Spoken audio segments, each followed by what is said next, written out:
अध्याय 6। अगर परीक्षा नजदीक हो और समय कम, तब क्या करें? 100% तैयारी करने का बड़ा ही साधारण फॉर्मूला है। चाहे वह कर्मचारी चयन आयोग का संयुक्त स्नातक स्तरीय परीक्षा हो या हायर सेकेंडरी ग्रेड परीक्षा हो, इंस्पेक्टर से संबंधित परीक्षा हो, असिस्टेंट ग्रेड से संबंधित परीक्षा हो या फिर कर्मचारी चयन आयोग में ही सहायक लेखा अधिकारी, सहायक लेखा परीक्षा अधिकारी के पद का परीक्षा हो या कोई अन्य परीक्षा। कुछ उम्मीदवार मानते हैं कि पहले मैं परीक्षा का सिलेबस देखूंगा, फिर सिलेबस के अनुसार सुझाए गए किताबों को पढ़ूंगा। मैं राज व्यवस्था पढ़ूंगा, मैं इतिहास पढ़ूंगा, मैं भौतिकी, रसायन, जीव विज्ञान, सामान्य ज्ञान पढ़ूंगा, मैं गणित के प्रश्न को हल करूंगा, मैं इंग्लिश के प्रश्न हल करूंगा, सामान्य ज्ञान से संबंधित बहुत सारे प्रश्नों को याद करूंगा। जब सभी विषय की संपूर्ण तैयारियां पूरी हो जाएगी, तब उसके बाद प्रैक्टिस सेट बनाना शुरू करूंगा, जो कि एक बहुत गलत परंपरा है किसी भी परीक्षा की तैयारी करने के लिए। कर्मचारी चयन आयोग की परीक्षा की तैयारी करने वाला प्रत्येक उम्मीदवार सबसे पहले उस परीक्षा की एक प्रैक्टिस सेट वर्कबुक खरीदे। इस तरह के बहुत सारे प्रैक्टिस सेट वर्कबुक बाजार में उपलब्ध है। उनके पेज की गुणवत्ता, क्वालिटी देख ले। उसमें प्रैक्टिस सेट की संख्या कम से कम 30 होनी चाहिए, यह निश्चित करें। या 15 से 25 सेट वाले प्रैक्टिस सेट वर्कबुक दो अलग अलग प्रकाशन के खरीदे। और जब आपने मन बना लिया है कि अब मुझे 100% तैयारी करनी है, तो तैयारी को दो भागों में बांट दें। एक प्रैक्टिस सेट बनाने का समय और दूसरा मूल किताबों, ओरिजिनल बुक्स, पत्रिकाओं, समाचार पत्रों को पढ़ने का समय। अनुकूलता के अनुसार आप सवेरे में प्रैक्टिस सेट बनाने का समय सुरक्षित रखें। आप सवेरे उठे और नित्य कर्म करने के बाद एक प्रैक्टिस सेट बनाने बैठ जाए। सवेरे में आपका मस्तिष्क शांत रहता है। आप अपना पूरा ध्यान प्रैक्टिस सेट बनाने पर केंद्रित करें।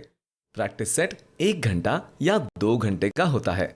उसे बनाने के बाद आप नाश्ता, ब्रेकफास्ट कर ले। फिर उत्तरों का मिलान करें और कौन सा प्रश्न सही हुआ है, कौन सा गलत, उसको जांचें। जो गलत हो गए हैं, उसके सही उत्तरों का पता लगाए और स्वयं से पूछे, यह क्यों गलत हुआ, उसको अंतःकरण करें। यह हो गया दिन का पहला आधा भाग। उसके बाद जलपान, लंच करें। यदि संभव हो तो दोपहर में 45 मिनट से 60 मिनट तक गहरी नींद ले। गहरी नींद लेने के कारण आप एक दिन में 2 सवेरा बना लेते हैं। एक प्रातः सुबह का समय, दूसरा आपके दोपहर में गहरी नींद में सोने के बाद का समय। इस तरह आपका मस्तिष्क पुनः तरोताजा हो जाता है। इसे एक बार आजमा कर जरूर देखें। अब दिन के दूसरे आधे भाग में विषय को बृहद अध्ययन करने में बिताएं या चाहे तो एक प्रैक्टिस सेट पुनः बना ले। फिर विभिन्न प्रश्नों को हल करें। इंग्लिश, सामान्य ज्ञान, सामान्य बुद्धिमत्ता एवं तर्क शक्ति की योजनाबद्ध तैयारी करें। उसके बारे में पढ़ें। गणित के प्रश्नों को हल करें। ट्रिक को याद करें, समझें, ताकि आपका लय टूटने न पाए। कर्मचारी चयन आयोग की संयुक्त स्नातक स्तरीय टियर 1 परीक्षा में 4 विषय होते हैं। इन 4 विषयों का अध्ययन बारी बारी से करते रहे। तैयारी के लिए समय सारणी का उदाहरण पुस्तक के अंत में दी गई है। इसी से मिलता जुलता समय सारणी अपने सुविधानुसार बनाकर अपने अध्ययन कक्ष के दीवार पर चिपका दे। हाँ, प्रैक्टिस सेट बनाने का क्रम कभी भी टूटने न पाए। यह आपके 100% तैयारी की मानसिकता को हमेशा बनाए रखेगा। जैसे ही आप प्रैक्टिस सेट बनाना छोड़ते हैं, आप 100% तैयारी से 90% तैयारी पर, 90% तैयारी से 80% तैयारी पर, 80% तैयारी से 70% तैयारी पर आ जाते हैं। आप यह हमेशा याद रखें कि एक सरकारी नौकरी पाने वाला सफल उम्मीदवार आज से 10 साल बाद भी बिना तैयारी किए कोई प्रैक्टिस सेट बनाने बैठेगा, तो भी वह 50% प्रश्नों को नियत समय में हल कर देगा। अतः आज आपके द्वारा उन 70% प्रश्नों को हल करने का कोई अर्थ ही नहीं जो कोई परिणाम न देता हो। आपकी तैयारी की आदत 100% तैयारी स्तर को हमेशा बनाए रखने की होनी चाहिए।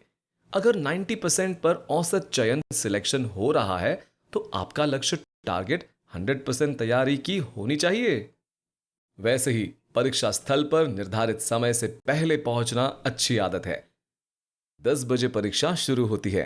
और रिपोर्टिंग टाइम 9:30 है, तो आपसे यह उम्मीद की जाती है कि आप परीक्षा भवन में प्रवेश कर अपना निर्धारित स्थान 9:30 पर ग्रहण कर लेंगे। परीक्षा 10 बजे से शुरू हो रही है, तो इसका मतलब यह नहीं कि आप 9:55 बजे ही परीक्षा भवन पहुंचे। यह आदत ठीक नहीं। एडमिट कार्ड के बारकोड का स्कैनिंग होने के कारण आप परीक्षा कक्ष में देर से पहुंचने का जोखिम नहीं उठा सकते।